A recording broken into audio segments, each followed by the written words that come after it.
Assalamualaikum warahmatullahi wabarakatuh. Kami dari kelompok 6 Hukum Bisnis Syariah akan mempresentasikan makalah kami yang berjudul Implementasi Hukum Bisnis Syariah dalam Dunia Islam. Baik saja, untuk poin yang pertama adalah pengertian hukum bisnis syariah dalam dunia usaha.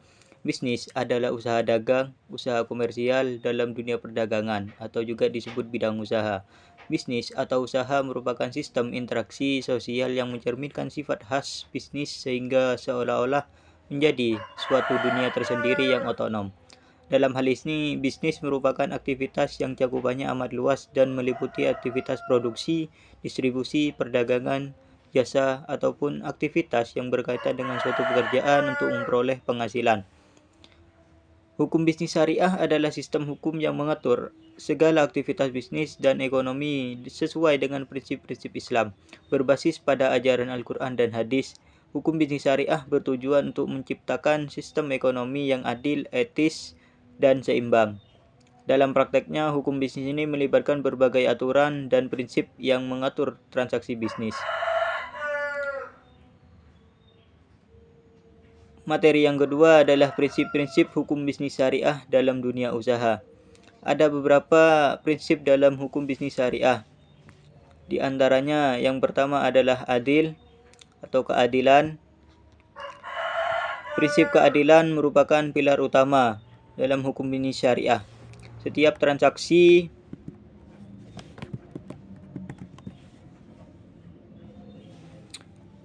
Prinsip pertama adalah keadilan. Prinsip keadilan merupakan pilar utama dalam hukum bisnis syariah. Setiap transaksi dan perjanjian harus dilakukan dengan adil dan tidak merugikan pihak lain. Keadilan memastikan bahwa semua pihak mendapatkan hak dan manfaat yang sesuai dengan kontribusi dan peran mereka ini. Yang kedua, adanya larangan riba. Riba atau bunga adalah salah satu unsur dilarang dalam hukum bisnis syariah. Riba dianggap sebagai bentuk eksploitasi ketidakadilan. Oleh karena itu, semua transaksi yang melibatkan bunga atau keuntungan dari pinjaman berbasis bunga tidak diperbolehkan. Poin yang ketiga adalah larangan goror atau tidak kepastian. Goror merujuk pada ketidakpastian atau spekulasi berlebihan dalam transaksi. Dalam hukum bisnis syariah, transaksi yang mengandung goror tidak diperbolehkan karena dapat menimbulkan kerugian atau ketidakadilan. Poin yang keempat adalah amanah atau kepercayaan.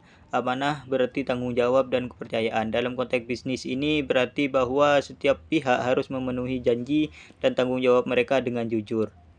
Yang kelima adalah larangan maisir atau judi. Maisir atau judi adalah aktivitas yang didasarkan pada keuntungan atau spekulasi tanpa dasar yang jelas. Dalam hukum bisnis syariah, semua bentuk transaksi yang mengandung unsur perjudian atau spekulasi tidak berlebihan tidak diperbolehkan. Bisnis harus didasarkan pada usaha dan kerja keras yang jelas, bukan pada keuntungan semata. Implementasi hukum bisnis syariah dalam dunia usaha. Bisnis syariah dan bisnis konvensional tidak jauh berbeda. Perbedaannya terletak pada panduan dan batasan yang ditetapkan berdasarkan syariat agama Islam.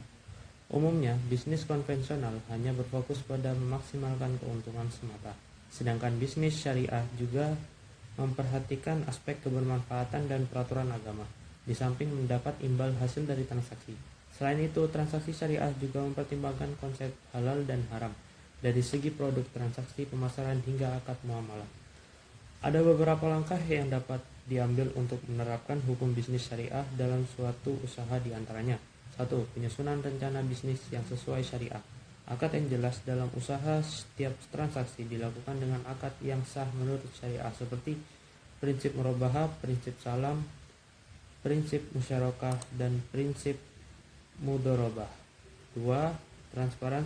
Transparansi dan kejelasan kontrak. Usaha harus memastikan semua kontrak dan perjanjian bisnis jelas, tidak mengandung unsur ketidakpastian, dan semua pihak memahami hak dan kewajibannya. 3. Penghindaran praktik haram. Usaha menghindari praktik haram yang dilarang seperti riba, perjudian, dan transaksi yang mengandung ketidakpastian. 4. Penerapan keadilan dalam kerjasama. Model bisnis seperti mudharabah dan musyarakah diterapkan untuk menciptakan kemitraan yang adil dan saling menguntungkan. 5. Pengelolaan keuangan yang etis. Keuangan usaha dikelola tanpa bunga dan spekulasi dengan fokus pada usaha produktif dan keberlanjutan. 6. Pelaksanaan tanggung jawab sosial. Usaha melaksanakan kewajiban sosial zakat dan sedekah seperti zakat dan sedekah serta berkontribusi pada pengembangan masyarakat sekitar. Contoh beberapa implementasi hukum bisnis syariah dalam sektor usaha. 1. Perbankan syariah. Salah satu implementasi utama dari manajemen bisnis syariah adalah dalam sektor perbankan. Bank syariah tidak menggunakan sistem bunga, melainkan sistem bagi hasil yang sesuai dengan prinsip syariah. 2. Industri halal. Industri ini mencakup berbagai bidang seperti makanan, minuman, kosmetik, farmasi, hingga pariwisata. Dalam penerapannya, industri halal mengutamakan produk berkualitas, aman, dan etis. 3. Investasi syariah. Investasi syariah dirancang untuk mematuhi prinsip-prinsip Islam. Salah satu instrumen utama dalam investasi syariah adalah sukuk atau obligasi syariah yang memungkinkan investor untuk mendapatkan keuntungan berdasarkan bagi hasil atau sewa, bukan bunga. Sekian, terima kasih. Selanjutnya, tantangan dan peluang hukum bisnis syariah di era digital. Tantangan hukum bisnis syariah. Penerapan hukum ekonomi syariah di era digital menghadapi berbagai tantangan yang dapat mempengaruhi aktivitas integritas sistem keuangan syariah. Perkembangan industri jasa keuangan di Indonesia telah mengalami perubahan berbagai fase revolusi industri dalam perjalanannya. Hal tersebut juga berlaku terhadap dunia perbankan itu sendiri.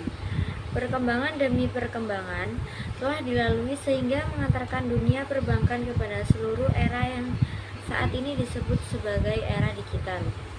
Dalam era ini, memanfaatkan sebuah teknologi merupakan sebuah hal yang menjadi keharusan agar membuat perbankan syariah itu sendiri terus dapat maju dan berkembang. Dari berbagai manfaat yang dapat diperoleh dengan adanya era digital ini, maka muncullah peluang yang dimiliki oleh bank syariah baik dalam pengembangan sistem layanan atau produk-produknya. Berikut adalah beberapa tantangan utama yang dihadapi terkait dengan kepatuhan dan standarisasi variasi interpretasi. Prinsip-prinsip syariah dapat diinterpretasikan secara berbeda-beda oleh berbagai ulama dan lembaga, yang dapat menyebabkan perbedaan dan penerapan dan standar produk keuangan syariah. 1. Standarisasi dan konsisten dan jelas. Sangat penting untuk memastikan kepatuhan dan menghindari kebingungan di kalangan pengguna dan penyedia layanan. 2. Regulasi yang tidak konsisten. Karena berbagai negara dan yurisdiksi mungkin memiliki regulasi yang berbeda mengenai keuangan syariah, yang dapat menyulitkan perusahaan fintech syariah yang beroperasi secara global atau lintas batas. 2. Keterbatasan infrastruktur. Di beberapa daerah, infrastruktur teknologi yang memadai untuk mendukung layanan fintech syariah mungkin tidak tersedia, menghambat adopsi dan akses ke layanan keuangan digital. 4. Keamanan dan privasi. Data juga menjadi isu penting dalam layanan fintech syariah. Serangan siber, kebocoran data, dan penyalahgunaan informasi pribadi dapat mengancam kepercayaan pengguna dan kepatuhan terhadap prinsip syariah. 5. Sumber daya pendidikan dan pelatihan yang memadai. Mengenai penggunaan teknologi dalam konteks syariah mungkin belum tersedia secara luas, membatasi kemampuan pengguna dan penyedia untuk memahami dan menerapkan prinsip-prinsip syariah dengan efektif. 6. Kurangnya pengawasan juga bisa menjadi faktor. Pengawasan dan regulasi yang kurang memadai terhadap fintech syariah dapat menyebabkan risiko pelanggaran prinsip syariah. Lembaga pengawas perlu memastikan bahwa produk dan layanan digital mematuhi hukum syariah dengan ketat, kemudian menjaga kepatuhan terhadap prinsip syariah, dan pengembangan produk dan layanan digital memerlukan kepatuhan dan audit yang efektif, serta keterlibatan ahli syariah yang kompeten. Selanjutnya, peluang hukum bisnis syariah. 1. Digitalisasi perbankan syariah. Inovatif seperti m-banking dan aplikasi keuangan berbasis syariah memperluaskan akses masyarakat terhadap layanan keuangan syariah. 2. Kemudahan transaksi. Teknologi digital memungkinkan transaksi berbasis hukum syariah menjadi lebih cepat, transparan, dan efisien. 3. Ekonomi partisipasif. Crowdfunding dan fintech syariah menawarkan cara baru untuk meningkatkan partisipasi masyarakat dalam investasi halal. 4. Peningkatan inklusi keuangan. Teknologi memperluas jangkauan layanan keuangan syariah ke wilayah terpencil. Kesimpulannya, hukum bisnis syariah merupakan seperangkat aturan yang mengatur kegiatan ekonomi dan bisnis berdasarkan prinsip-prinsip syariat Islam. Hukum ini mencakup berbagai aspek, mulai dari transaksi, akad, hingga etika bisnis yang semuanya dirancang untuk memastikan bahwa aktivitas ekonomi dilakukan dengan cara yang sesuai dengan ajaran Islam.